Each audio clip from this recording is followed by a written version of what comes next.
My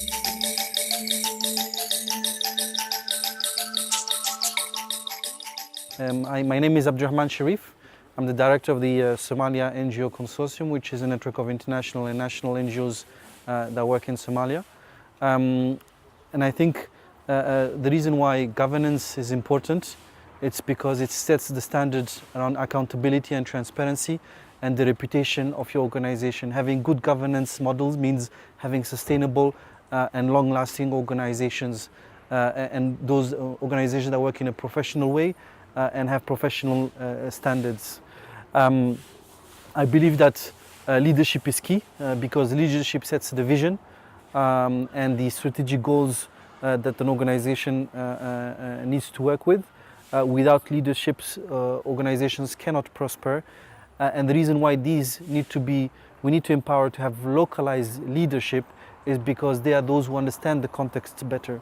And the more we can empower localized leadership, the more we can see changes on the ground gradually and make lasting changes for the communities and the beneficiaries and the people we help on the ground, because we understand and the locals understand the context better than any others, and there shouldn't be any doubts about that.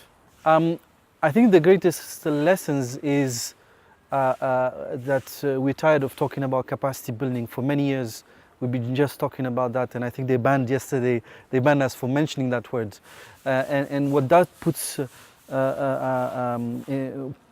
us to do is that we need to question the model of how we invest in capacity, how we strengthen, we empower, look at different models that mean we set standards for unequal partnerships, an equal partnership between local and international organizations.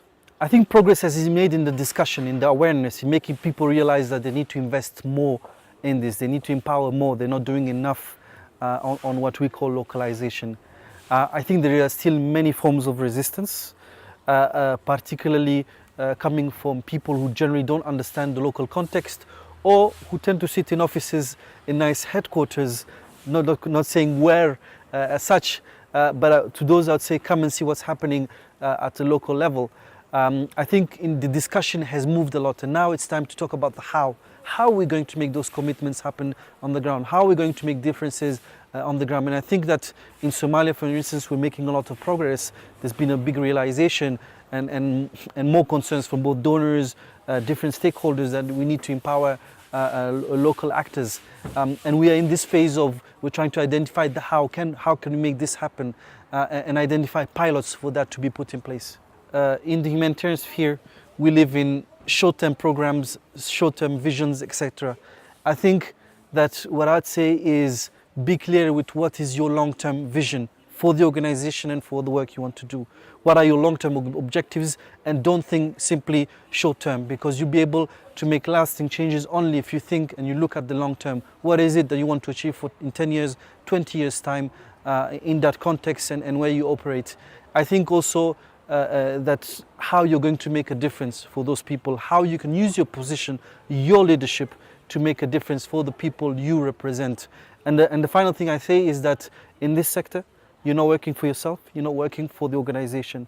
You're always working for the vulnerable people you represent. Do not forget that and never forget that.